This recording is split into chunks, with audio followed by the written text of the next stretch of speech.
क्या छत्तीसगढ़ के बजट में शिक्षक भर्ती 2024 को शामिल किया गया है? क्या हमें पढ़ाई करना चाहिए? क्या बेरोजगारों के साथ धोखा तो नहीं हो गया?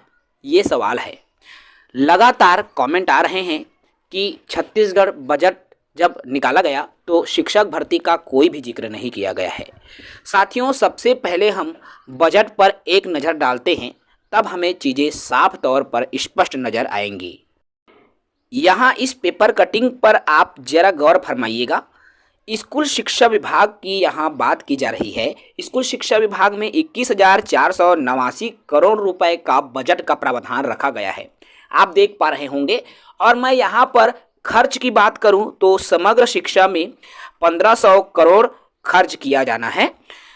59 हाई स्कूल और 40 हायर सेकेंडरी स्कूल भवन का भी निर्माण किया जाना है, जिसके लिए 381 करोड़ का प्रावधान बजट में रखा गया है। इसके अलावा 160 आईटीआई का उन्नयन किया जा रहा है, जिसके लिए 100 करोड़ का प्रावधान रखा गया है। इसके अलावा पीएम पोषण शक्ति निर्माण में भी 691 करोड़ का प्रावधान रखा गया है। ये तमाम स्कूल शिक्षा विभाग के हैं। इसके अलावा साइंस सिटी के लिए 34.90 करोड़ का प्रावधान साइंस सिटी के लिए, और छत्तीसगढ़ प्रौद्योगिकी संस्थान जो कि भारतीय प्रौद्योगिकी संस्थान के तर्ज पर स्थापित किया जाना है, इसके लिए भी 750 करोड़ का प्रावधान बजट में रखा गया है। यदि हम इनको मोटी मोटा एक अनुमानित जो है योग की बात करें तो आपको यहाँ देखने को मिल जाएगा। आप टोटल कैलकुलेशन करके पहले देखिए। जब हम कैलकुलेशन करते हैं साथियों तो लगभग 3,500 करोड़ का ही हमारा कहना चाहिए खर्च बैठता है शिक्षा विभाग में। अर्थात देखिए, ये जो समग्र शिक्षा अर्थात शिक्षा में बहुत सारी खर्च और होती है ना, जो कहना चाहिए अन्य खर्चों में, तो उन खर्चों में भी यहाँ अर्थात सभी खर्चों को यदि हम जोड़ें तो 3.5 यूँ कहें हम मोटी मोटा मान के चलिए 5,000 करोड़ से ज़्यादा का खर्च जो है इसमें जो हमको बताया गया है उसमें अधिकतम खर्च 5,000 करोड़।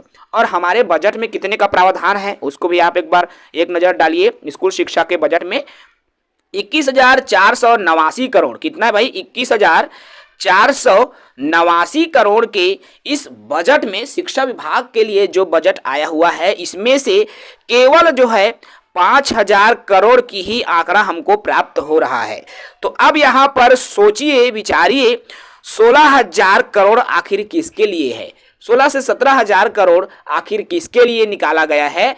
तो यही चीज़ें सोचने वाली बात है। जैसा कि आप सभी साथी जान रहे हैं, शिक्षा में हो रही भ्रष्टाचार, नियुक्ति में हो रही भ्रष्टाचार, शिक्षक भर्ती में हो रही भ्रष्टाचार से निपटने के लिए और राष्ट्रीय शिक्षा नीति को प्रदेश में लागू करने के लिए नया पोर्टल भी लॉन्च किया जाएगा। ये बातें कही गई है साथियों, ये बिल्कुल पॉजिटिव है, आप नेगेटिव वे में कतई न ले, क्योंकि 16 से 18,000 करोड़ का पैसा आखिर है किसके लिए? तो आपके लिए है, युवा बेरोजगारों के लिए है, शिक्षक भर्ती के लिए है। जैसा कि आपने 3-4 दिन पहले बयान सुना ही है, शिक्षा मंत्री जी ने साफ कहा है कि जो है मीटिंग उस दिन लिया गया है, मीटिंग लेकर शिक्षक भर्ती के संबंध में विभाग को भी आदेश दे दिया गया है। ठीक है, अर्थात शिक्षा मंत्री द्वारा मीटिंग के बाद में आदेश दे दिया गया है। तो भाई जब उतना बड़ा बयान एक नेशनल न्यूज चैनल के माध्यम से यदि किया जा रहा है तो ये कोई फेक बयान नहीं हो सकता।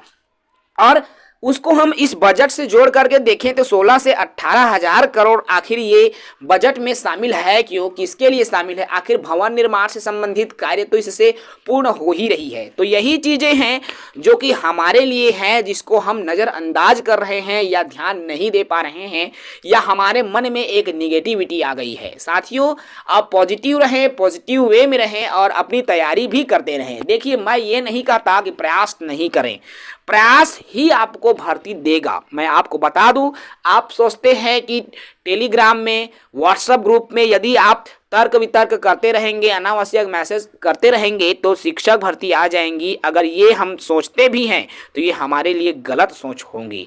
आपको उठना होगा, जागना होगा, मेहनत करना होगा, ज्ञापन हो या फिर शिक्षा मंत्री से मिलने की बारी हो।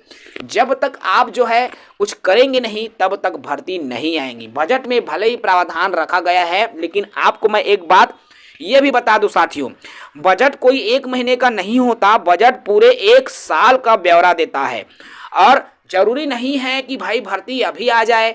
भर्ती 1 साल के अंदर में 8 महीना बाद भी आ सकता है, 10 महीने बाद भी आ सकता है, लेकिन आपकी मेहनत यहाँ पर भर्ती लाएंगी। मैं आपको फिर से बोल दूं, आप चाहते हैं कि बजट में शामिल तो है, अब भर्ती तो आएगी, ऐसा कतई नहीं। आप यदि कोशिश करेंगे, आप शासन प्रशासन से मिलेंगे, आप शिक्षा मंत्री जी से मिलेंगे, शिक्षा विभाग से मिलेंगे, अपनी बातों को रखेंगे, प्रतिक्रिया आएंगी, तब कहीं जा करके भर्ती निकल कर आएंगी। तो आप घर में ना रहें, सिर्फ कमेंट का खेला ना खेलें, भर्ती पर फोकस करने के लिए संगठन का साथ दीजिए, प्रशिक्षित डीएड बीएड संघ का साथ दीजिए, कल्याण संघ का साथ दीजिए, क्योंकि आपकी एक मदद ही आपको शिक्षक भर्ती दिलाएगा। मैं कोई निगेटिव बात या पॉजिटिव बात नहीं करता, मेहनत भी करते रहिए। देखिए, हम अगर इंसानों की बात करें साथियों, तो इंसान हर तरफ से बिजी व्यक्ति होता है। हर इंसान को कुछ न कुछ काम होता है और उसके बीच में सभी काम के लिए हमको समय निकालना होता है, चाहे वो पढ़ाई के लिए हो या फिर ज्ञापन देने, विभाग के मंत्रियों से मिलने, सभी के लिए आप समय दीजिए। आप अपनी पढ़ाई भी जारी रखिए, तभी आप सबको सफलता मिलेंगी। यही एक पॉजिटिव एनर्जी मैं आपको देना चाहता था, क्योंकि जैसा आप स्वयं इस बात को आंकड़ों के माध्यम से समझ सकते हैं, आप जब तर्क करेंगे, वितर्क करेंगे, तो चीज़ें साफ तौर पर आपके सामने जो है नजर आ जाएंगी। ठीक है, तो चलिए इस वीडियो में मैं इतना ही बात करूंगा। जुड़े रहेंगे हमारे साथ, हमारे चैनल के साथ। जय हिंद, वंदे मातरम।